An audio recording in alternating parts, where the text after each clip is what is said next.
흐름을 보이고 있습니다.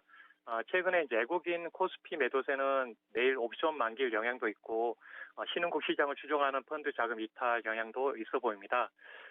최근에 이제 환율이 만약에 하향 안정돼야지 외국인 매수가 들어오기 때문에 외환 시장을 잘 체크를 하셨으면 합니다. 미국 주식 시장은 이제 불안한 반등을 보였지만 이제 하락 원인이던 이제 미중 무역 분쟁은 크게 바뀌지 않은 상태입니다. 중국 이하나가 환율 조작국 지정에도 안정되었다는 사실에 주가가 반등을 이끌었습니다. 확인까지 시간이 좀 필요해 보이고요. 미국이 9월 예고한 3천억 달러 물품의 관세를 부과할 경우 중국 같은 경우는 추가로 그 이하나를 평가 절하할 가능성이 크기 때문에 조심해야 되겠고요. 미국 또한 만약에 중국의 이하나 절하만큼 상계의 관세를 부과하면 금융시장이 느끼는 불확실성은 더 커질 수밖에 없습니다. 미국이 어떤 조치를 내놓을지 예상하기 어떤 점이 시장의 불안 요소입니다. 이런 불안 요소를 방어할 재료가 이제 금리 인하 등 이제 연준의 통화 정책인데요. 재료가 나오더라도 짧게 보시고 너무 지나친 기대감은 경계를 하셨으면 합니다. 국내로 보시면 코스닥 신용잔고는 7월 말 기점을 해서 다행히 하락 추세지만 아직까지 5조 원대에 있습니다. 그래서 이는 이제 작년 저점이었던 이제 2018년 10월 말 그 기준으로 본다면 약 15% 정도 높은 수준에 있습니다. 그래서 앞으로 이제 하락장에 만약에 충격이 한 번 더 오고 된다면 이 반대 매매를 통해서 추가 하락에 대한 부담은 있는 상태입니다. 그래서 이제 한 15% 정도의 그런 신용 잔고가 좀 줄어드는 모습을 좀 확인해 볼 필요가 있겠고요. 이제 코스피 같은 경우는 이제 8월 말 MSCI 이제 신흥국 지수 리밸류싱 전후에 따라서 외국인 매도세가 진등될 걸로 보이고 있습니다. 그래서 8월 말까지는 이제 대형주는 좀 조심해서 대응하셨으면 좋겠다는 말씀드립니다. 이상입니다. 네, 힘든 장이긴 합니다만 그래도 버틸 수 있는 이런 장에서도 주목할 수 있는 공략주가 있다면 어떤 종목 좀 지켜보고 계세요? 네, 그 첫 번째 종목은 이제 혈당 측정기를 주로 만드는 아이센스입니다. 네, 어제 발표한 2분기 실적을 보시면 영업이익이 예상치보다 26% 상회했는데요. 이유는 이제 최근에 환율 상승 효과도 있었고요. 해외 법인의 이익 증가 영향도 컸습니다. 하반기에도 이제 미중 환율 전쟁으로 인해서 환율 효과가 지속될 걸로 보이고 있고요. 특히 향후에도 아크릴을 통한 월마트 공급량이 20% 증가된다는 점, 그리고 스트립 중국 허가가 하반기에 나올 것으로 기대된다는 점에서 주가의 긍정적인 흐름이 전망됩니다. 향후 이제 성장 동력으로 개발 중인 이제 연속 혈당 측정기가 하반기에 임상을 마치고 내년 2분기에 런칭할 예정인데요. 이 제품은 혈당 측정으로 인해 손가락 통증이 없고 피부에 이제 포도당 센서를 삽입해서 수신기로 전달받기 때문에 상당히 편리합니다. 보험 수가로 보면 세계 최대 시장인 이제 북미 지역에서 성장세가 이어지고 있고요. 국내 유일한 개발사라는 점을 꼭 기억해 주셨으면 좋겠고요. 그리고 이제 동사의 체해 진단 제품 다변화 전략에 따라서 심혈관 관련 면역 진단 제품도 상용화가 기대되고 있습니다. 그래서 목표가는 이제 3만 원 보셨으면 좋겠고요. 네, 손절가는 24,300원을 설정하시고 대응하셨으면 좋겠습니다. 네, 하반기의 성장에 대한 기대감이 있는 아이센스를 첫 번째 공략주로 꼽아주셨고요. 두 번째는 또 어떤 종목 주목하고 계세요? 네, 두 번째 종목은 이제 스마트폰 부품 기업인 파트론입니다. 파트론의 올해 영업 환경은 두 가지 측면에서 어느 해보다 개선될 걸로 전망되는데요. 이제 5G 폰 등으로 이제 교체 수요를 자극할 수도 있겠지만 먼저 주요 고객사인 이제 갤럭시 S10 하드웨어 그 차별화 전략에 따라서 전작 대비 견조한 출하 모습을 보여주었는데요. 전면에 이제 싱글에서 듀얼 카메라 모듈이 채택되면서 전면부 메인 벤더인 이제 동사의 매출 상승 효과를 실적으로 보여줬습니다. 곧 출시할 이제 갤럭시 노트 10도 주가에 좋은 재료가 될 전망이고요. 두 번째로 이제 최근에 이제 삼성전자가 신흥국과 그 경쟁에서 격화되면서 이제 A 시리즈 중저가 스마트폰 라인업을 강화하고 있다는 점도 긍정적입니다. 특히 이제 스마트폰 세트당 이제 카메라 모듈이 2개에서 3개로 채용량이 증가할 걸 보이기 때문에 카메라 모듈 부분의 가동률 회복 그리고 이 개선이 유료 환경으로 이제 전개될 걸로 보이고 있고요. 현재 주요 고객사의 듀얼 카메라 침투율이 30% 정도에 불과하기 때문에 경쟁사 대비 향후 침투율 확대가 클 걸로 보입니다. 그리고 이제 카메라 성능 개선 외에도 이제 안정적인 수익원을 바탕으로 포트폴리오 다변화를 위해서 이제 지문 인식 모듈 그리고 자동차용 카메라 모듈 등 이제 신사업을 강화하고 있는데요. 앞으로는 중화권 세트 업체들과 경쟁을 우위를 갖기 위해서 앞으로 이제 지무 인식 모듈이 복교가 될 걸로 보이고 있고요. 카메라 모듈에 편중된 사업이 이제 포트폴리오 다변화로 매출 확대가 기대되고 있습니다. 그래서 1차 목표가는 일단은 16,000원 보시고 손절가는 12,500원을 설정하시고 대응을 하셨으면 좋겠습니다. 네, 지금까지 송재호 주식창 고수였습니다. 말씀 고맙습니다. 네, 감사합니다.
아시아 시황입니다. 오늘은 전날 중국 인민은행의 위안화 기준 환율을 0.45% 절하하면서 세계 증시 불안감을 다소 완화시켰습니다.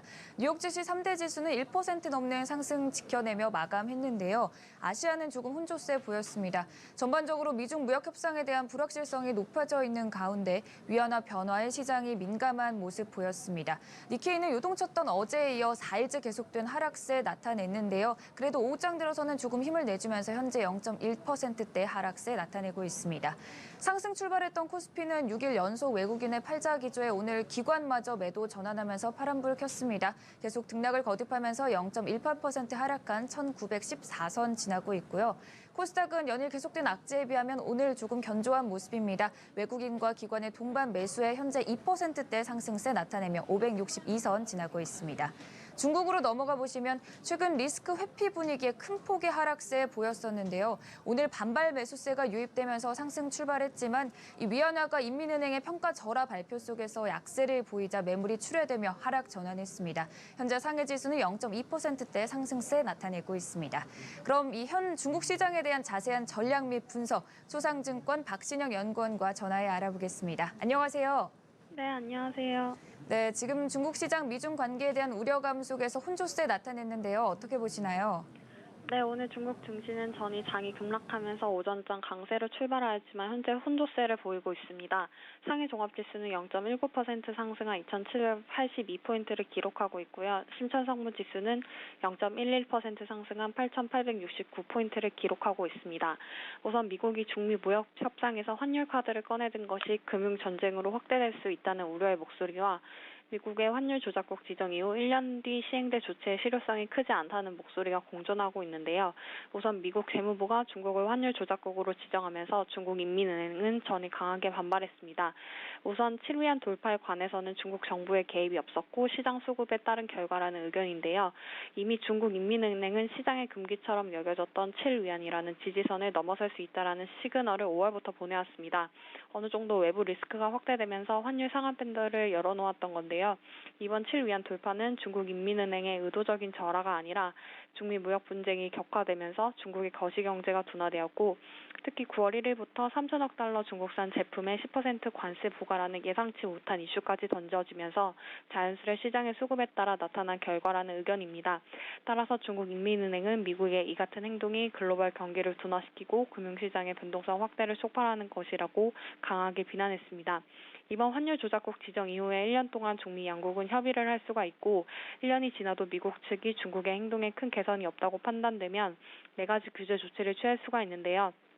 지난 31일 제12차 중미 무역 협상이 끝난 이후 관세부가 환율 조작 지정국 등 중국을 강하게 압박하는 것을 보아서 환율을 무역 협상의 카드로 사용한다는 분석입니다.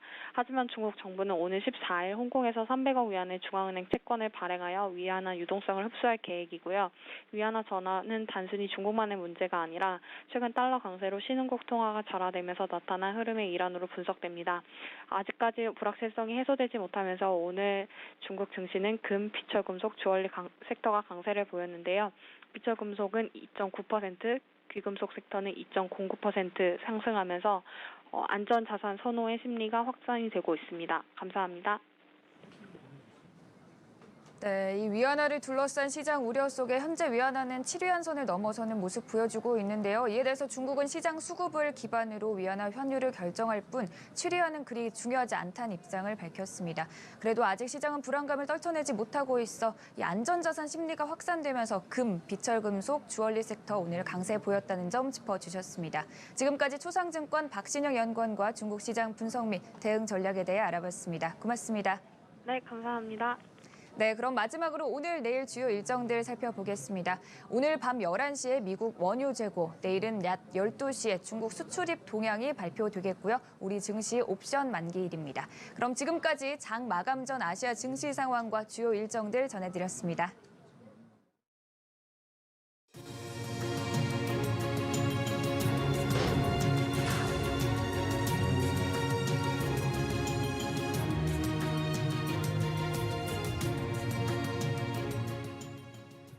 네, 8월 7일 수요일장 3시 4분 지나고 있습니다. 마감이 얼마 남지 않았네요. 마감 전략 AI인베스트 하창봉 대표 그리고 KTB 투자증권 영업부 이성훈 과장과 도움 말씀 들어봅니다. 안녕하세요. 안녕하십니까. 네, 자 오늘 코스피 시장 흐름 좀 어떻게 보셨어요? 네, 우선 외국인 기관이 좀 매도가 전환하면서 그나마 좀 급락세는 좀 많이 멈춘 거는 그나마 다행이라고 볼 수 있겠고요. 저는 오늘 그 급락세가 멈춘 거에 좀 의의를 좀 두고 한 템포 좀 쉬어가는 게 낫지 않냐라고 좀 생각이 되고 있고, 이렇게 된다고 한다면 환율에 대한 부분이 어떤 수급적으로 우리나라 증시의 최근에 급락세를 이어갔는데, 이런 환율이 좀 안정세를 찾은다고 한다면 단기적으로 봤을 때 어떤 반발 매수세가 들어올 확률도 굉장히 높다라고 좀 생각이 되고 있습니다. 물론 시장 전체적으로 펀더멘탈이 좋다라고 할 수는 없지만은 이런 수급적인 면에서 급락을 찾아왔다는 부분을 봤을 때는 단기적인 매수세에 의한 내일 정도 어떤 반등이 좀 있지 않을까 지금 생각이 되고 있고요. 역시 우리나라 안에서나 국외 정서가 많이 바뀌는 부분은 시간이 많이 걸릴 것이라고 좀 생각이 되고 있고요. 그렇기 때문에 역시 PBR 기준으로 봤을 때도 지금 현재 코스피 기준이 2008년에 어떤 금융 위기였을 때 0.8배 내외를 지금 기록하고 있기 때문에 외국인과 기관이 오늘은 매도세를 좀 보여주고 있긴 하지만 내일 어떤 선물옵션 만기를 좀 지나간다고 한다면 단기적인 반등을 이끌 수 있는 그런 상황이지 않을까 판단되면서 좀 오늘은 그래도 말씀드렸듯이 급락이 좀 멈췄다는 거에 의의를 두는 게 낫지 않을까 이렇게 보입니다. 네. 급락이 나와도 반등을 기대하기보다는 오히려 더 하락이 나오지 않는 게 다행이다. 여기에 위안을 찾고 있다는 게 얼마나 슬픈지 모릅니다. 일단 코스피 지수 1900선까지 좀 위태위태하다가 그래도 좀 낙폭은 줄이면서 지금 1912선에서 오늘 하루 종일 등락을 거듭을 하고 있습니다. 연기금이 다시 좀 매수로 돌아서기는 했는데 그러면서 기관 쪽에서 매도 규모를 조금은 줄이고 있는 상황이지만 또 외국인 쪽에서 매도 규모를 확대를 하면서 동반 매도 속에 일단 약보합권에서 움직이고 있는 코스피 시장이고요. 코스닥 시장은 2% 안팎에서 계속 이제 왔다 갔다 하는 상황에서 그래도 좀 반등이 나와줬습니다. 바이오를 빼고. 이 흐름은 좀 어떻게 보셨어요? 사실 보통 이제 미국 장이 좀 반등을 하면 우리 장이 아침에 갭 상승을 했다가 쭉 빠지는 게 다반사죠. 근데 오늘 이제 하루 일정 흐름은 코스피도 그렇고 코스닥도 그렇겠습니다만은 중국 장의 어떤 등락 여부에 따라서 좀 변동성이 컸습니다. 네. 아침에 한 10시까지는 상당히 좀 강했습니다만은 또 10시가 지나면서 중국이 위안화 환율을 절하 공시하면서 잠깐 좀 흔들렸었고 또 지금 2시가 넘어서서는 다시 이제 중국 증시가 상승 반전을 했습니다. 방전했고 지금 나스닥 선물도 상당히 오전장 낙폭을 줄이다 보니까 시속 게임을 했는데 결론은 뭐냐 하면 그래도 코스닥 지수는 아침 시가 수준에서 거의 마감하는 분위기입니다. 그리고 또 하나가 사실 오늘 바이오 종목들이 그러니까 어떻게 보면 신라젠, HLB, 헬릭스미스 이 바이오 종목들의 주가 등락에 따라서 코스닥 지수가 약간 요동치는 그런 현상이 있었죠. 그래서 코미팜까지. 네. 보이지 않는 예를 들어서 시장에 봤을 때 IT 관련주들은 오늘 종가까지 다 강합니다. 이따 다시 한 번 더 다루고 맞아요. 있습니다만 IT 관련주들은 종가까지 가장 강했고 바이오 주식들은 물론 이제 다 그런 건 아닙니다. 일부 안트로젠이라든지 삼천당제약이라든지 차바이오텍 같은 경우는 낙폭을 붙였었고 다만 가장 우리가 아마 우리 많은 투자자분들이 이번에 다음부터는 무조건 확실히 알 겁니다. 임상 하나의 파이프라인 그리고 임상 3상. 자, 하나의 파이프라인을 갖고 있는 상태에서 임상 3상이 진행 중이고 결과가 남은 상태에서 주가가 고점 대비해서 계속 흘러내린다면 100% 피하라 일단은. 네, 그런 오늘 거를 바이오주 안에서 첨세법 관련주들은 오른 거잖아요. 사실. 그렇죠. 결정적으로 오늘 오른 바이오는 메디포스트, 안트로젠, 차바이오틱 맞아요. 대부분 첨세법 관련주고 신약 관련주들이 빠졌고. 네, 오늘 내린 거는 신약 중에서도 콕 집어가지고 지금 말씀드린 임상 3상을 진행하고 있는데 파이프라인은 1개짜리들. 헬릭스미스의 BM202, LH1B의 뭐 리보세라닌 네. 그리고 뭐 신라젠의 팩사백 이런 관련주들 아니면 뭐 메지온의 유데나필 이런 관련 대부분 다 공통점입니다. 그래서 이 관련주들은 뭐 철저하게 여전히 조금 불안한 장이었고 신라젠 이야기를 조금 더 하겠습니다. 네. 아마 신라젠 장중에 많은 저도 잠깐 무슨 우리가 보통 찌라시라고 뉴스가 나왔죠. 네, 찌라시라고 이야기를 하죠.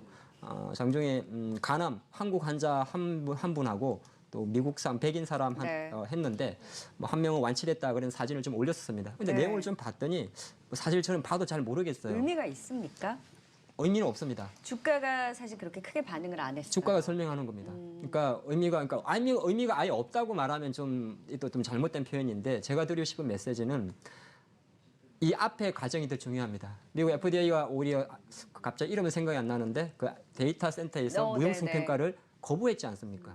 그 말은 실제적으로 왜냐하면 우리나라 모든 제약은 미국이 세계에서 제약 바로 1위기 때문에 우리가 바이오 하시는 분들이 무조건 아는 단어 하나가 있습니다. FDA. 예. 그래서 한국에서 많은 뭐 한국 포함해서 글로벌적으로 임상을 하게 되면 한국만 임상하지는 않습니다. 모든 것이 그 환자 표본 자체를 네. 하게 되면 결정적으로 FDA가 모든 걸 지도권을 쥐고 있기 때문에 물론 뭐 국내 환자 한 명에서 9명을 진행했어요. 9명을 진행했는데 그 중에 한 명에서 어느 정도 뭐 암 세포가 없어지는 그런 게 좀 나왔다 사진을 좀 올렸는데 네. 이것도 저는 좀 마음에 안 듭니다. 일단 아직 신뢰를 돌려 세우기에는 네, 그렇게 약발이 강하지 않았다는 거죠. 그런 거죠. 예, 저는 그렇게 보고 있어요. 왜 그러냐면 만약에 정말 어느 정도 이게 신뢰성 있고 다시 미국과의 재추진에 상당히 고무적이라면 아마 지난주에 시작했던 문원상 대표의 IR에서 확실하게 말을 했을 겁니다. 근데 그게 아니었기 때문에 제가 생각할 때는 주가가 여전히 그러니까 주가가 좀 대변을 하는 거죠. 네, 주가가 여전히 불안하다. 팩사백에 대한 불안함을 좀 보여주고 있다 보겠습니다. 바이오주 안에서는 일단 신약 관련주 중심으로는 오늘 다시 한번 또 위축된 양상을 보이고 있지만 첨세법 관련한 줄기세포 관련주들은 또 상승 탄력을 받으면서 다시 희비가 엇갈리고 있는 상황입니다. 일단 시총 상위 바이오주들 안에서 이런 신약 관련한 종목들을 쏙쏙 빼고 이제 외국인의 경우에는 IT를 중심으로 한 매수가 좀 두드러지게 나타났고 코스피 시장에서는 외국인과 기관의 동반 매도 속에 그래도 장 마감으로 가면서 연기금 쪽에서 다시 좀 매수로 돌아서는 움직임을 보이고 있는데요. 종목들 안에서는 어떤 흐름을 보이고 있는지 마감 전 상황 좀 더 체크해 보도록 하겠습니다. 시황센터 연결합니다. 네, 급락도 멈추고 반등도 멈춘 코스피 시장입니다. 오늘 일본은 개별 허가 품목을 추가로 지정하지 않고 기존 기조를 유지한 채 한국을 화이트리스트에서 제외하는 내용의 시행령을 공포했는데요. 자, 양시장 방향성을 달리하는 가운데 코스피 시장은 그동안 구원투수로 나서줬던 연기금, 기관까지 매도로 돌아서면서 지수는 반등에 성공하지 못하고 있습니다. 자, 현재 0.3% 빠지면서 1910선은 그래도 지켜내는 모습, 1911포인트 지나가고 있습니다. 출발은 상승이었습니다. 10시 30분 전만 해도 상승권역에서 계속해서 움직임 보이면서 1929포인트까지 회복해내는 모습이었는데요. 하지만 중국 시장이 개장한 이후에 우리 시장 하락 전환을 했습니다. 일본의 개정안 공포 소식을 기다리면서 지수 낙폭 더 확대했고요. 이 추가 규제 품목 지정을 안 했다라고 알려지면서 낙폭 줄여나가나 싶었습니다. 하지만 지수는 탄력을 받지 못하고 이내 하락으로 방향을 전환하면서 계속해서 낙폭 키워나가는 양상입니다. 자, 상승 종목 수 500여 개로 하락 종목 수보다 많이 집계되고 있는 상황 속 상승률 상위 종목 확인해 보시죠. 오늘도 반일 감정 확산의 애국 테마주가 급등하고 있지만 그동안 잘 올라왔던 애국 테마주들은 일제히 급락하고 있고요. 3위 각기라든지 뭐 깨끗한 나라 우선주 그리고 미래산업, 이월드 같은 종목들 상한가로 직행하는 모습입니다.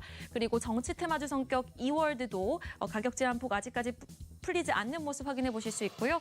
공작기계 관련주 화천기계도 오늘 급등하고 있는 모습이고 CS윈드라든지 화승인더, 이스타코, 세원셀론텍 같은 종목들 8에서 9%대 급등세 포착되고 있습니다. 자, 개별주로는 덴티움 확인해 보도록 하겠습니다. 이 국내 임플란트 시장 수요 회복, 또 해외 수출 강세로 어닝 서프라이즈를 기록을 했는데요. 이러한 호실적 기조 하반기에도 이어질 것이라는 전망에 힘든 시장 속 4거래일 연속 상승 랠리 이어가고 있습니다. 현재 4.4% 상승하면서 75,700원 터치 중에 있습니다. 자, 하락률 상위 종목도 확인해 보시죠. 상상인 급락에 상상인 증권 하한가 기록하고 있고요. 유양 DNU도 27.4% 급락 중에 있습니다. 상상인 증권 하한가 풀렸네요. 26% 급락 중에 있고 그동안 급등했던 일본 불매운동 관련주 일제히 좀 낙폭이 두드러진 하루입니다. 일동홀딩스라든지 하이트진로 홀딩스 일제히 6에서 5%대 낙폭 키워나가고 있는 하루입니다. 자, 오늘 양시장 신저가를 기록한 종목 100개가 넘는 가운데 개별주 제주항공도 체크해 보도록 하겠습니다. 2분기 5년 만에 적자 전환을 했습니다. 하반기 일본 노선 수요 위축 우려까지 겹치면서 오늘 신저가를 다시 쓰는데요. 현재는 3% 빠지면서 23,250원 지나가고 있습니다. 자, 지금까지 코스피 마감 전 상황 체크해 드렸습니다. 네, 자 오늘 코스피 시장에서는 뭐 실적을 발표한 종목들 안에서 좀 주가 움직임이 있었습니다. 제주항공 같은 경우에는 역시나 또 신저가를 쓰는 모습이었는데 실적 내용 좀 더 자세하게 짚어볼까요? 네, 뭐 제주항공 역시 그 어떤 일본과 우리나라와의 그 관계 악화에 의한 어떤 대표적인 뭐 피해 종목이지 않나 좀 분석이 많았었는데 실제적으로 그 실적에 대한 부분에 있어서 2분기 영업 손실이 발생했습니다. 지금 이 실적 같은 경우에는 2014년 3분기부터 계속 분기마다 흑자를 기록하다가 지금 19분기 만에 지금 적자를 좀 기록했는데 역시 뭐 제주항공 같은 경우에도 일본 노선 쪽에서의 매출만 본다고 하더라도 전체 비중에서 한 30% 가까운 부분이 이 일본 쪽 노선이기 때문에 이 우리 한국과 일본의 어떤 관계 악화에 의한 우리나라들의 일본 여행의 취소에 대한 부분이 바로 이제 직격탄을 맞지 않았나 이렇게 좀 생각이 되고 있습니다. 우선 그 항공업체 뭐 전체적으로 봤을 때도 뭐 비행 거리가 짧은 부분은 뭐 수익성을 좋게 연결되는 부분이 있는 상태에서 뭐 일본 쪽에서의 그 어떤 여행에 대한 취소에 대한 부분 같은 경우에는 역시 제주항공에 직접적인 타격을 있을 수 있다라고 좀 생각이 되고 있고요. 그렇기 때문에 뭐 우리나라와 일본의 관계가 뭐 언제 정상화될지 모르는 상황이기 때문에 이 제주항공에 대한 어떤 투자 심리가 점차 안 좋아지면서 주가가 계속 하락세를 좀 보일 가능성도 없지 않아 있지 않을까 좀 생각이 되면서 우선 제주항공 같은 경우에는 우선 일본과의 어떤 관계에 대한 부분에 있어서 계속 주목을 해야 되는 게 맞지 않나 좀 이렇게 보입니다. 네, 지금 제주항공의 경우 신저가 여전히 좀 부진한 모습을 보이고 있는 가운데 실적 발표로 인해서 아무래도 좀 데이터 확인이 조금 더 필요하지 않나라는 생각이 듭니다. 오늘 코스피 시장에서 하나케미칼이 또 실적을 발표했는데 역시 또 부진한 실적을 발표하고 나서 5%대 하락세를 보이고 있는 상황입니다. 사실 뭐 태양광도 그렇고 전반적인 이런 화학 분야도 그렇고 불확실성이 여전히 좀 큰 상황이죠. 네, 우선 뭐 하나케미칼 같은 경우에도 뭐 영업이 절반 가까이 뭐 줄어드는 모습 나타내 주었는데 우선은 미국과 유럽 같은 경우에는 아직까지 뭐 제품 수요에 대한 부분은 좀 있다라고 좀 생각이 되고 있는데 뭐 우리나라에 대한 그 어떤 전체적인 유가나 여러 가지 매크로 지표로 봤을 때는 뭐 하나케미칼에 대한 어떤 실적을 급반등시키는 부분은 굉장히 좀 제한되는 네. 상황으로 가고 있다라고 좀 생각이 되고 있고요. 이제 하나케미칼 자체적으로도 뭐 정기 보수나 여러 가지 뭐 파업 영향 때문에 생산이 지연되는 내부적인 문제도 있기 때문에 이런 부분이 좀 정상화되는 부분을 좀 지켜봐야 되지 않나 지금 생각이 되고 있고 물론 이제 3분기 때에 그나마 좀 그 영업이익률을 좀 높일 수 있는 어떤 모멘텀이 좀 계속 나와야 되는데 지금 봤을 때는 뭐 특별하게 지금 나오지는 않고 있는 상황이기 때문에 네. 하나케미칼의 약간의 주가에 대한 우려감이 좀 계속해서 남아 있지 않을까 이렇게 좀 생각이 됩니다. 네, 하나케미칼 여전히 좀 불확실성이 있는 상황에서 오늘 현대오토에보도 호실적을 발표한 이후에 그리고 오늘 기계 관련주 전반적으로 또 일본 수출 규제 관련한 이슈가 맞물리면서 큰 폭의 상승세 11% 넘는 상승을 보여주고 있고요.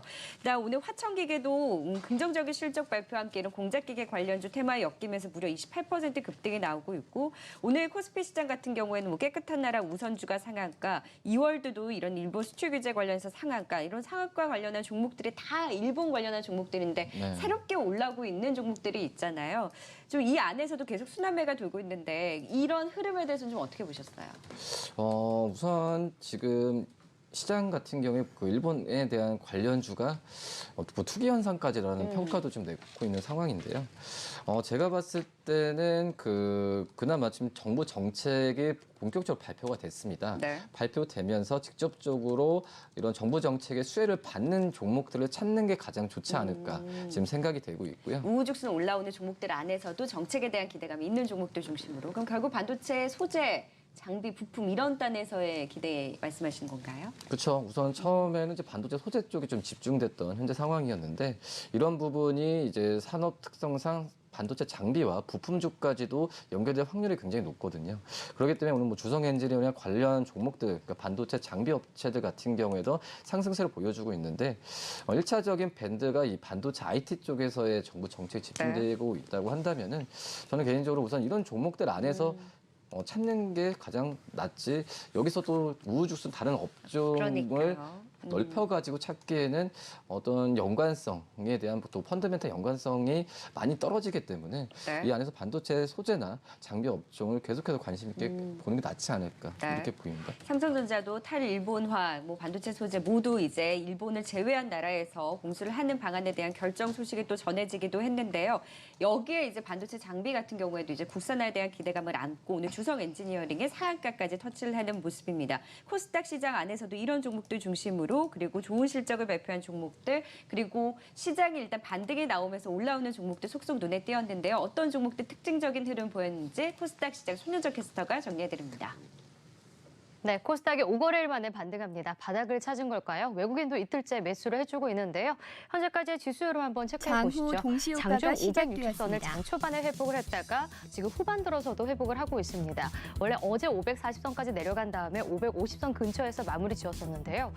시가도 오늘 560선에서 시작을 해서 계속해서 560선 이탈했다가 다시금 회복하면서 현재 2.25% 상승세 나타내고 있습니다. 네, 앞서도 들으신 것처럼 오늘 시장에 쏠렸던 이슈 가 바로 일본 백색 국가 제외 공포였습니다. 추가 규제는 나오지 않는 상태에서 기존 반도체 소재 세계 품목과 관련해서 수혜주들이 강하게 움직이는 모습이 포착되는데요. 동진 세미캠 한번 체크해 보시면요. 계속해서 급등세 나타내고 있습니다. 12.7% 급등 나타내고요. 워닝 머티리얼주도 오늘 실적과 함께 좋은 성적 나타내면서 11%의 급등 나타내고 있습니다. 솔브레인도 오늘 수급 좋습니다. 좀 강하게 유입되고 있는 모습인데요. 7.4% 강세 흐름 나타내고 있습니다. 이어서 카메라 모듈 이 부품주들 한번 체크해 보겠습니다. 이쪽 테마도 함께 움직이는 모습이 포착이 되는데요. 파워로직스가 7.24% 강세, 파트론도 역시나 강세 흐름 나타내고 있습니다. MC넥스와 탑 엔지니어링도 6에서 5% 강세 흐름 포착되고 있습니다. 대체로 많은 업종들이 반등을 주는 가운데 오늘 바이오주들이 밀립니다. 차바이오텍 등 이 줄기세포 쪽은 조금씩 오르지만 대체로 상위 바이오주들이 빠지는 모습이 포착이 되는데요. 어제 하한가로 마무리 지었던 코미팜이 11% 급락이고요. 신라젠도 지금 급락세 7.84%, 오늘은 하한가를 면하고 있는 상황이지만 그래도 7.84% 약세입니다. 그리고 헬릭스미스가 6.58% 밀리고 있는 상황입니다. 마지막으로 상승률 상위 종목들 체크해 보시죠. 오늘 상한가를 기록한 종목 중앙오션, XINC, 주성 엔지니어링 그리고 EWK, 서현 탑메탈까지 지금 5종목 랭크되고 있습니다. 계속해서 늘어나고 있는 모습인데요. 오후 들어서 그래핀 관련주들도 빠르게 상승하는 모습이 포착이 됐고요. 주성 엔지니어링 계속해서 오늘장 상한가 기록하고 있습니다. 또한 위메이들도 오늘 실적이 굉장히 잘 나오면서 급등세 나타내주었습니다. 네, 지금까지 마감전 시장 상황 체크해봤습니다. 네, 시그네틱스 동전주에서 지금 1,000원주가 됐어요. 오늘 그만큼 강한 종목들은 IT를 중심으로는 더 강한 모습을 보이고 있고 바이오주 안에서는 위축된 흐름 여전히 지속이 되고 있는 상황에서 오늘 주성 엔지니어링이 장 초반부터 강했잖아요. 장비 국산화에 대한 기대, 주성 엔지니어링이 여실히 가장 크게 가져갈 수 있는 종목 맞습니까? 그런 건 아닙니다. 수급이 그럼 강하게 붙은 이유가 뭘까요? 그 수급이라밖에 해석할 수 없습니다. 그러니까 왜냐하면 상당히 이게 좀 어려운 이야기인데 우리가 만약에 예를 들어서 소재 같은 경우는 명백하게 구분을 할 수가 있습니다. 네. 뭐 불화수소, 에칭, 리지스트를 구분할 수 있는데 오늘 이제 대부분의 IT 관련주들 뭐 조금 전에 시그네틱스 지금 화면에서 보고 있는 주성 엔지니어링 뭐 기타 많은 관련주들은 아무래도 삼성의 이재용 부회장의 발언이 상당히 큽니다. 그러니까 우리가 다시 한번 좀 그러니까 참 어떻게 보면 주시장 관점에서는 정부의 발언이 아쉬운 겁니다. 지난주에 정부에서 뭐 7년 동안 7조 8조 원 이야기할 때는 주가 꼼짝도 안 하는데 삼성 이재용 부회장이 공식적으로 어떻게 보면 좀 삼성을 다독거리면서 왜냐하면 삼성의 미래가 비매물이잖아요. 네. 그러니까 이게 뭘 의미하는 거냐 하면 삼성이 이미 연초 작년부터 이재용 부회장 체제에서 비매물에 주력을 하고 있습니다. 그래서 실제적으로 세계 최대 파운드리 업체 대만의 TSMC보다 삼성전자가 시총이 작잖아요. 네. 그래서 여기에 이제 밀어붙이는데 일본이 이걸 알고 거기에서 가장 핵심적인 세 가지를 못하게 막는 거 아니겠습니까? 네. 그건 우리는 다 아는 내용인데 근데 제가 생각할 때는 이재용 부회장의 이 강력한 의지가 현실화될 가능성이 저는 높다고 봅니다. 왜냐하면 말로 한 게 아니라 미리 삼성이 질러놓은 게 있습니다. 그건 뭐냐면은 제가 작년 연말인가 연초로 기억이 나는데 180조 투자죠. 네, 네. 비메모리 반도체 108조 투자를 한 거기 때문에 결정적으로는 약간 이런 말 좀 하면 그렇습니다만은 삼성이 한다면 하는 겁니다. 네, 저는 그렇게도 보고 있어요. 그래서 오늘 관련주들 주성이 상을 치고 뭐 다른 게 상을 치고 그건 그렇게 중요하지가 않습니다. 뭐 종목마다 주성이 그냥 상한가니까 제가 특정적으로 주성을 잡은 거지. 네. 딱히 주성이 그 이재용 부회장이 말한 거의 핵심이다 그렇게는 이야기를 못 합니다. 대부분 이제 움직인 거 보면 뭐 반도체 장비들, 시가업체들 다 움직였기 때문에 그 관점에서 좀 볼 수 있을 것 같고요. 네. 오늘 많이 움직인 주성이라든지 아니면은 뭐 또 워닝 머터리얼즈라든지 대부분 물론 뭐 솔보레이나 동진 세미콘도 마찬가지입니다만 지금 실적은 안 좋습니다. 그러니까 지금 실적은 안 좋은데 이제 원유 머티리얼즈도 실적이 나왔죠. 네, 원익도 네. 안 좋습니다. 약간 네. 다 왜냐하면 반도체 전 쪽이 뭐 하이닉스, 삼성전자에서 확인했다시피 이미 이제 작년부터 꺾여 내려왔기 때문에 감익된 실적이 나왔어요. 네, 2분기 실적 대부분 다 안 좋게 나옵니다. 안 좋게 나왔는데 이제 그게 그것보다는 앞으로 좋아질 거 삼성이 계속 투자를 하는 부분에 대해서 시장은 좀 베팅을 하는 거죠. 그래서 그 관점으로 좀 보시면 좋을 것 같습니다. 보시면 좋을 것 같고. 그러면 이런 종목들은 삼성의 이런 앞으로에 대한 방향성을 봤을 때는 조금 더 갈 여지가 있잖아요. 그런데 갖고 계신 분들 같은 경우에는 이제 계속 이제 지켜보시는 전략도 유효하시겠지만 실질적으로 이러한 수혜 정책적으로 가져갈 수 장 있다면 종료 5분 전입니다. 계속 이런 장비라든지 쪽으로 관심을 가져볼까라고 했을 때는 어떤 종목들 중심으로 관심 유효할까요? 그러면 가장 뭐 중요한 건 사실 낸드 쪽이겠죠. 파운드리 쪽이죠. 이게 비메모리 쪽이 됩니다. 네. 비메모리 쪽이 되게 되면 뭐 시장에서 우리는 뭐 네페스라든지 이런 종목을 LB세미콘, 테스나 네. 이런 종목들 중심으로. 너무 잘하시니까 제가 편합니다. 네. LB세미콘, 테스나 뭐 이런 종목들 대부분 비메모리가 되는 거고 또 하나가 이제 삼성 어차피 세 가지 품목 불화수소라든지 에칭가스라든지 이런 네. 이 관련주들은 뭐 시장에서는 사실 SK 머터리얼즈를 우리가 보통 대장으로 뽑지 않습니까? SK 머터리얼즈를 그러니까 기업 이름에 이 머터리얼즈가 붙었거나 세미캠이 붙은 기업들은 대부분 이 소재 관련주라 보시면 되는 거죠. 네. 그래서 솔보레인 같은 경우도 구상호가 테크노 세미캠이었기 때문에 결정적으로 같이 이제 뭐 불화수소 관련주로 움직이는데 주가 관점에서는 저는 그렇게 매력적으로는 안 봐요. 계속 같은 네. 명을 말씀드리는데 뭐 솔보레인이라든지 뭐 예를 들어서 동진 세미캠, 그러니까 중장기적 관점에서는 차트는 살아 있습니다. 그런데 오히려 이제 항상 우리는 그런 생각을 하죠. 주식이 오르려면 매수를 해야 됩니다. 새로운 자금이. 그렇게 됐을 경우 이제 이미 다 아는 종목에는 굳이 강한 베팅이 들을 것 같지는 않아요. 오늘 움직인 거는 상당히 고무적입니다만은 전체적으로 오히려 그동안 움직이지 않은 예를 들어서 반도체 뭐 전공정 장비라든지 이런 쪽에서 매수세가 들어올 가능성이 되게 높습니다. 네. 뭐 전공정 하면은 첫 번째로 오르는 기업이 뭐 KC텍이라든지 이런 기업들인데 오늘 뭐 급등했죠. 이런 종목들이 어떻게 보면 차트가 그러니까 역발상인데 차트는 솔브레인의 차트가 훨씬 좋은 차트입니다. 사실 우리가 이 추세 추정적인 매매가 기본이라고 본다면 그런데 이제 제가 말씀드리고 싶은 거는 어느 정도 주가가 한 40~50% 반영이 됐고 여기에서 이제 만약에 이런 기업들의 주가 오늘은 이제 삼성이 한다고 하니까 다 오르는 건데 여기서 이제 뭐 만약에 이제 일본이 엎어버렸다. 그럼 이쪽은 빠질 겁니다. 반대로. 뭐 그럴 가능성은 낮지만은. 근데 이제 삼성이 그래도 앞으로의 플랜을 그렇게 발표를 했어도 네.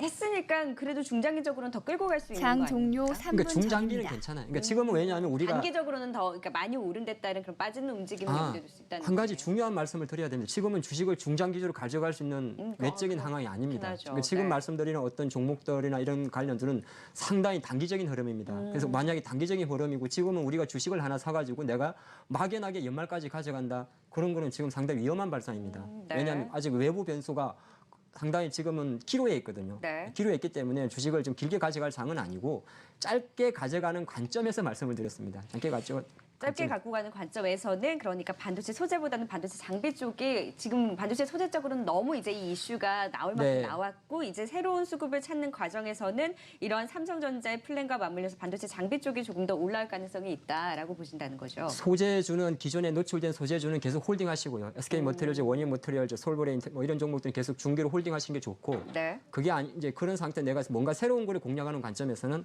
지금 말씀드린 차라리 움직이지 않은 장비주에서 좀 공략하는 게 좀 낫지 않나 보겠습니다. 중기로 갖고 가는 거 안 된다면서요. 소재주. 아직 차트가 살아 있으니까.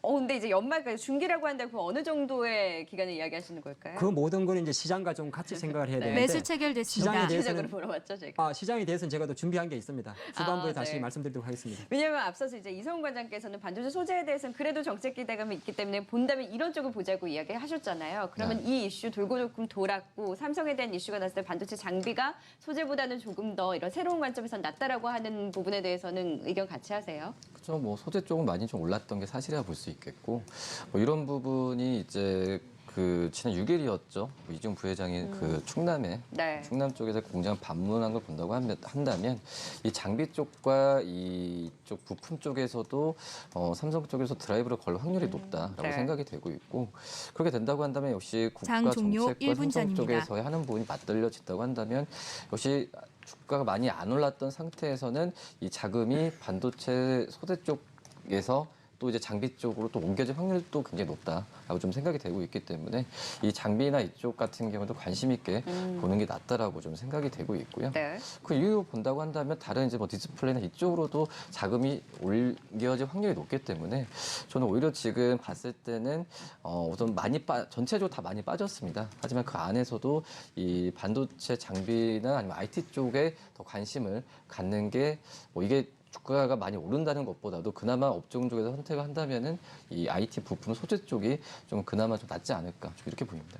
네, 두 분 다 공통적으로 IT 쪽에 대한 관심 이야기를 해주셨습니다. 지금 마감 예상가 코스피 시장은 0.37% 하락 마감이 예상이 되면서 1910선 지금 마감가 나오고 있는 상황이고요. 코스닥 시장은 2.3% 정규장이 그래도 종료됐습니다. 장 초반에 탄력을 잃지 않고 뭐 장중에 등락이 있기는 했습니다만 그래도 2.3% 상승으로 564선 마감 예상이 되고 있습니다. 오늘 전반적으로 바이오 신약은 부진했지만 첨세법 관련한 종목들은 선방하는 양상이었고 SK하이닉스가 2%대 상승 마감이 예상이 되면서 전반적으로 코스피 코스닥 다소 온도차는 있었지만 마감 앞두고 있는 상황입니다. 시장 지금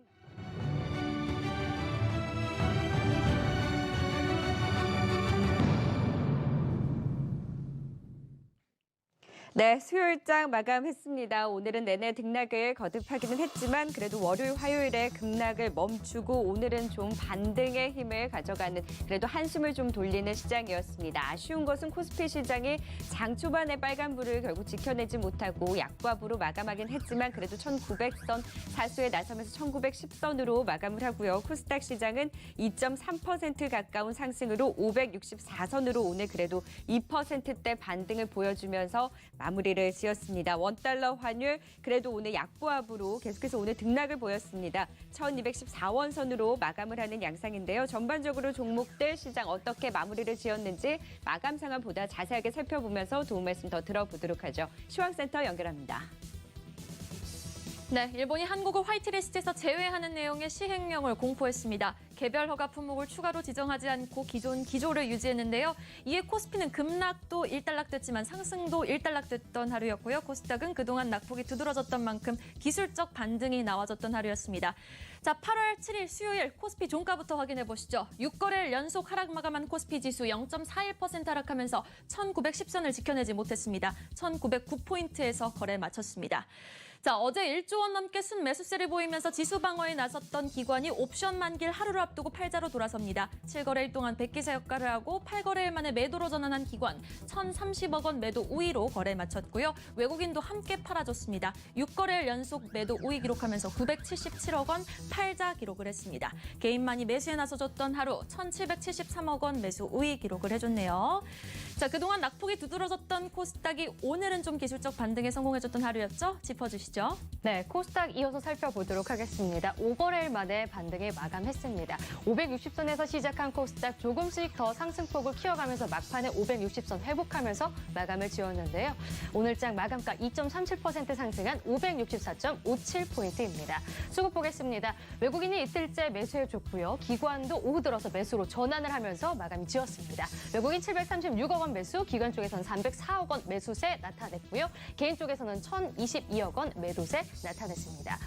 그렇다면 코스피 흐름을 다시 한번 살펴보는데요. 시가 시가총액 상위주들이 대체로 그래도 조금 반등하는 모습이 포착이 됐었죠? 네, 맞습니다. 시총 상위주 확인해 보시면요. 삼성전자 기관 매수에 불구하고 하락 마감을 했네요. 0.68% 하락으로 마감해서 43,200원의 종가 형성했고요. SK하이닉스 오늘 4거래일 만에 반등에 성공해줍니다. 1.8%대 양봉 그려내면서 거래 마쳤고 현대차 그룹주들 오늘 일제히 좀 빨간불로 마감하는 모습이었습니다. 현대모비스도 0.4%대 상승으로 거래를 마쳤고 그리고 배터리 대장주죠. LG화학 그동안 낙폭이 너무 깊었는데 오늘 5거래일 만에 반등에 성공을 해줍니다. 1.7%대 좀 나름 강한 빨간불 켜내면서 31만 5,500원의 종가 형성했습니다. 자, 개별주로는 현대 오토에버 체크해 보도록 하겠습니다. 현대차 그룹의 IT 서비스 전문 업체인데요. 2분기 영업이익이 전년 동기 대비 50%가량 증가했다는 소식과 함께 튀어오르는 모습이었습니다. 2시경에 속보가 있었는데요. 2시경부터 두 자릿수 상승률을 기록합니다. 11.7%로 상승하면서 종가 형성했네요. 자, 코스닥 시총 상위주는 제약바이오를 제외하고 일제히 좀 고른 흐름을 보였는데 짚어주시죠. 네. 코스닥 시총 상위주들 흐름 보시면요. 오늘 헬릭스미스가 6%대 하락으로 마감을 지었습니다. 그리고 셀트리온 헬스케어와 그리고 대체로 셀트리온 제약도 약세 흐름 나타냈고요. 메디톡스 같은 경우는 그래도 3.65% 상승하면서 마감 지었습니다. CJ ENM도 1.85% 상승으로 마무리 지었습니다. 계속 한번 체크해 보시면은 오늘 SK 머티리얼즈 그리고 솔브레인 그리고 KMW 이렇게 상승하는 흐름을 나타냈었는데요. SK 머티리얼즈가 5.3% 강세였고요. 그리고 스튜디오 드래곤 내일 실적 발표를 앞두고 있습니다. 그런 가운데 3.5% 상승으로 마무리 지었습니다. 마지막으로 신라젠 하나 더 보겠습니다. 4거래일 연속 하한가는 그래도 만회하는 모습이었는데요. 신라젠 오늘장 그래도 약세였습니다. 7.18% 하락하면서 마감 지었습니다. 이 시각 마감 시황 체크해봤습니다. 네, 자 오늘 코스닥 시장에서 엑세스바이오가 하한가입니다. 어제 같은 경우에는 이제 신라젠, 코미팜이 하한가였는데 엑세스바이오가 하한가고 상상인이 좀 노이즈가 계속 나왔어요. 어제도 큰 폭의 급락이 나왔고 오늘도 하한가를 찍었다가 좀 낙폭을 줄이면서 16% 급락으로 마무리를 지었고 코스피 시장에 상상인 증권이 27% 급락 마감을 했는데 상상인 그리고 엑세스바이오 좀 무슨 일이 있는 걸까요? 대부분 이제 아침에 만일 주가가 빠지지 않습니까? 지금 같은 장에. 근데 첫 번째로 추정할 수 있는 거는 기관 매도가 만약에 잡히게 되면 그러니까 작은 회사들은 대부분 그 반대 매매가 그 오너들이 회사가 좀 어렵기 때문에 바이오 회사 좀 그런 게 많습니다. 좀 큰 바이오 회사들은 보통 전환사채나 매자니를 진행하게 되는데 뭐 엑세스 바이오처럼 시가총액이 좀 500억 미만짜리 작은 회사들은 아무래도 추담을 좀 많이 할 수가 있습니다. 그러니까 주식담보대출이라고 이야기를 하죠. 그래서 보통 아침부터 오늘도 제가 좀 엑세스 바이오 같은 거 봤는데 특정 창구에서 유진 뭐 실명을 그런 해야겠군요. 표시가 됐으니까 유진투자증권에서 330만 주가 나옵니다. 그러면은 정권사 물량이라밖에 볼 수 없는 거죠. 그래서 엑세스 바이오가 어떤 회사의 이슈라기보다는 근데 이것도 상당한 이슈입니다. 이슈라기보다는 아마 제가 판단할 때는 주식담보대출 로스컵 물량이지 않나. 보통 이제 회사마다 좀 다릅니다. 우리 개인들은 신용은 120% 사용하고 뭐 여러 가지 복합적이지 않습니까? 근데 또 기업들은 기업 회사채 등급에 따라서 신용 그 레인지가 좀 달라지는데 추정할 수 있는 거는 자꾸 그런 게 좀 크지 않나 볼 수 있을 것 같고 네. 투자 의견은 매도입니다. 어쩔 수 없습니다. 그리고 상상인 같은 냉정하죠. 왜냐하면 매도 담보가 나오면 솔직히 나중에는 오너가 바뀌는 경우도 가끔 있습니다. 네. 그니 이제 저축은행 오너도 지분이 있을 경우에 그래서 약간 불확실성이 있는 거고 상상인 같은 경우도 제가 좀 여러 가지를 추정을 해봤는데 적극적인 근데 해명을 했어요. 회사 측에서는. 근데 회사에 이상이 있어서 빠진 것 같지는 않고요. 이건 추정할 수 있는 거는 상상인지 물론 무상증자 물량이 대략 1,000만 주 정도가 1대 0.1을 했기 때문에 7월 25일 날 상장이 됐긴 했습니다. 네. 그래서 그 상장만으로 주식을 이렇게 많이 하락할 건 아닌 것 같은데 그 무상증자 물량이 하락할 때 상상인의 주가는 대략 17,000원이었는데 실제적으로 여러 가지를 좀 집계를 해봤더니 오늘까지 상상인에 대해서는 기관 물량이 대략 300만 주 정도가 나왔습니다. 예, 그러면은 또 이것도 여러 가지를 좀 추정할 수가 있습니다. 네. 왜냐하면 이게 바이오도 아니고 맞지 않습니까? 바이오라서 임상이 실패할 것도 아니고 그럼 예를 들어서 나중에 또 주가가 이렇게 망가질 때는 여러 가지 이슈가 생길 수 있는데 갑자기 뭐 대표이사의 혁명이 터졌다든지 근데 그런 건 아니거든요. 그러면 상상인은 원래 좋은 회사입니다. 예. 네, 뭐 상상인 실적도 그렇고 일단 전반적으로 상상인 같은 경우 좀 노이즈가 있었는데 회사 측에서는 뭐 신라젠 뭐 투자 손실이다 뭐 이런 얘기 있었을 때 신라젠에 투자한 적이 없다라는 이제 저축은행 관련해서 이런 해명에도 나섰고 전반적으로 이런 노이즈에 대해서 강하게 부인하긴 했는데 그러면서 이제 저점 대비 좀 올라서긴 했고 그런데 이제 상상인 증권 같은 경우에는 큰 폭의 좀 급락으로 마무리를 지었던 흐름 봤을 때는 오늘 좀 낙폭을 줄인 흐름에 대해서는 이런 해명이 좀 통했다라고 볼 수 있는 걸까요? 아니면 여전히 좀 불안한 걸까요? 원래 상사인이 구상호가 갑자기 이름 텍셀넬레콤. 텍셀네트컴. 네, 릴레이 회사입니다. 네. 반도체 장비 회사입니다. 그런데 이제 상당히 무르반실 확장을 했죠. 뭐 어떻게 보면 증권사 예전에 골든브릿지 증권도 인수를 해서 지금의 네. 상상인 증권으로 사명을 변경을 했고, 그래서 물론 저는 뭐 신라젠이라든 이런 기업에 대해서 주주 구성을 아직까지 확인을 안 했습니다만은 만약에 그것이 어느 시장에서 루머로 나왔다면 그러면 결과는 똑같습니다. 그러니까 제가 드리고 싶은 이야기는 뭐냐면 우리가 잠시 가만 생각을 해보시자고요. 신라젠이 주가가 불과 한 달 만에 5만 원에서 일주일 만에 15,000원까지 떨어졌습니다. 그죠? 무섭죠. 네, 무섭죠. 물론 이제 이렇게 대단한 법은 없는데 이게 드리고 싶은 메시지는 뭐냐면 상상이라는 회사는 적자 회사도 아니고 상당히 좋은 회사입니다. 좋은 회사는 맞긴 맞는데 주가에 상당한 요동이 쳤다는 거죠. 그래서 신규 매수는 절대 하시면 안 되고 뭐 기보유자에 대해서는 저는 어떤 생각을 좀 갖고 있냐면은 비보유자라 그러면 대략 평균 단가가 18,000원, 19,000원 될 수가 있지 네. 않겠습니까? 그분들에 대해서는 근데 이게 주가가 다시 회복하는 데는 최소 글쎄 예측할 수가 없습니다. 주가를 거의 이런 말하면 좀 그렇습니다만 5년을 작업한 회사이기 때문에 주가가 다시 어느 정도 갈지는 가늠이 안 돼요. 그래서 제가 생각하지만 안타깝지만은 마침 장도 안 좋기 때문에 뭐 어느 정도의 시분할 매도는 필요하다 보겠습니다. 네, 좀 불확실성이 있다라는 부분을 짚어주셨습니다. 오늘 코스피 시장 전반적으로 종목들 안에서 좀 마감을 하고 나서 좀 눈에 띄었던 종목들 있으셨어요? 네, 오늘 뭐 특별하게 지금 거의 뭐 변동성이 없었다라고 좀 생각이 되고 있고요. 네.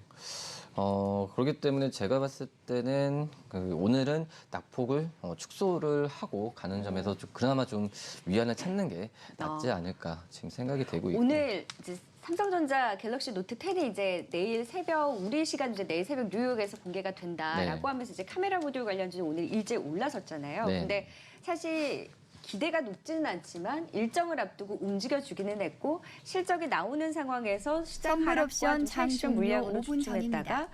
지금 가격대는 또 예전에 실적이 좋을 것이다라면서 반영했던 가격대보다는 좀 떨어져 있는 상황에서 또 일정이 있는 상황인 거잖아요. 그럼 네. 오늘의 상승에 대해서는 좀 어떻게 보셨어요?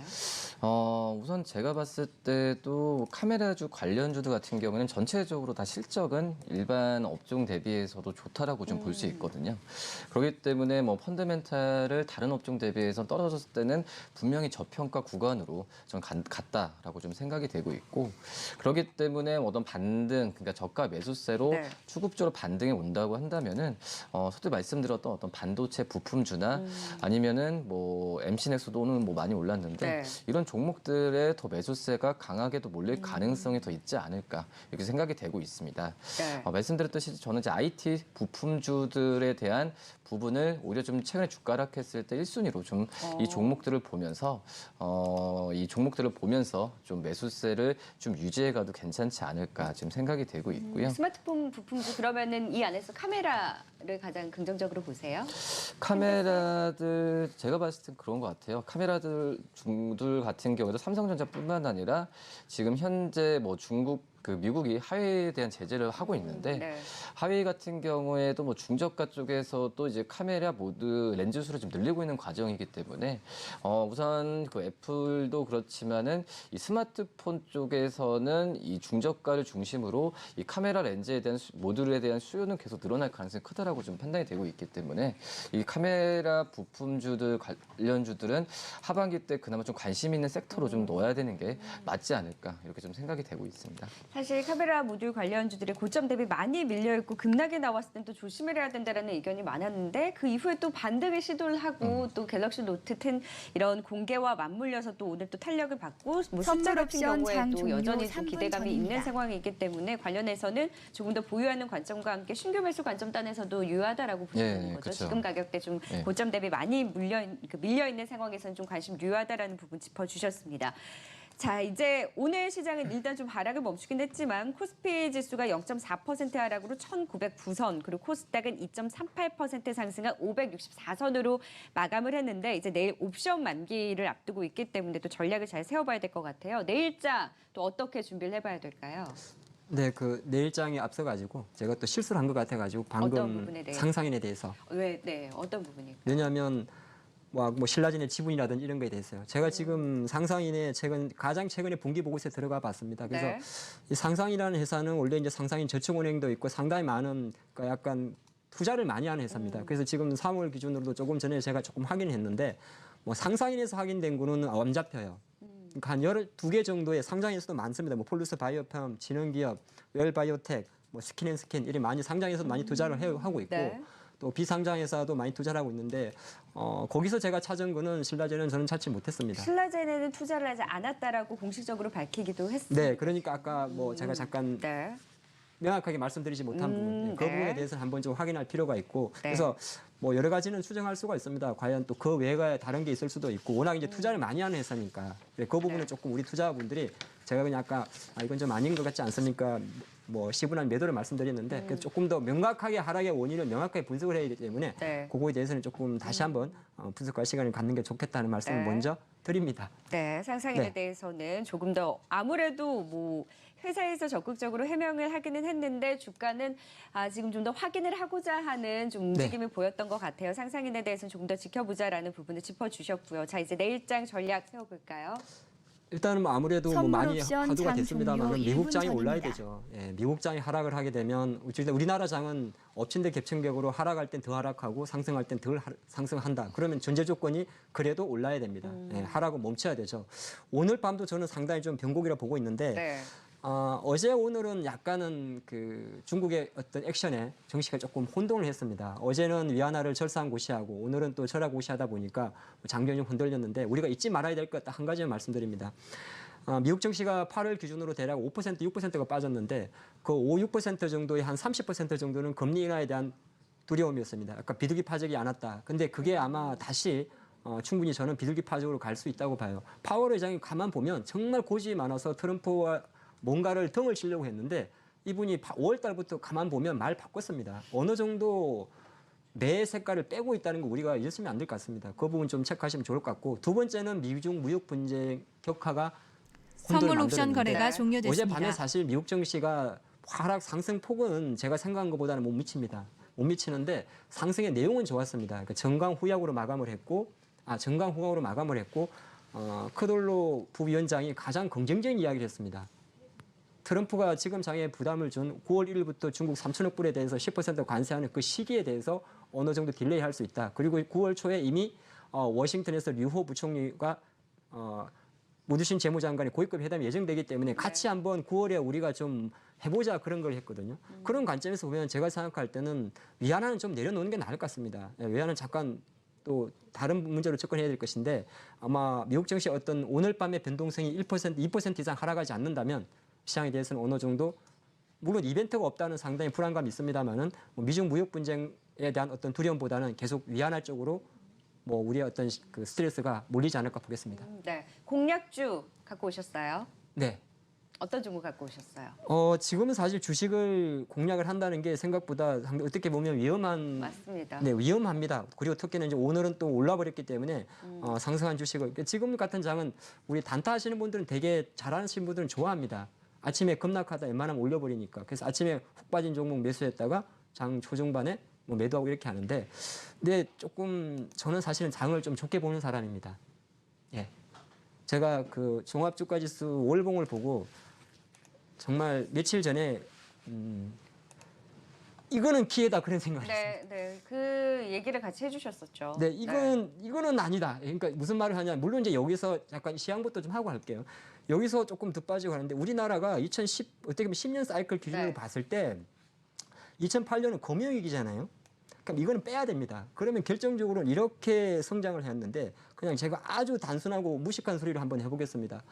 우리나라가 아무리 성장을 못해도 연 2%는 성장을 해왔습니다. 네. 근데 주가가 지금 지난 8년도 주가 수준 내려왔어요.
그러면 물론 이것만 가지고 주식을 무조건 사는 건 아닌데 지금은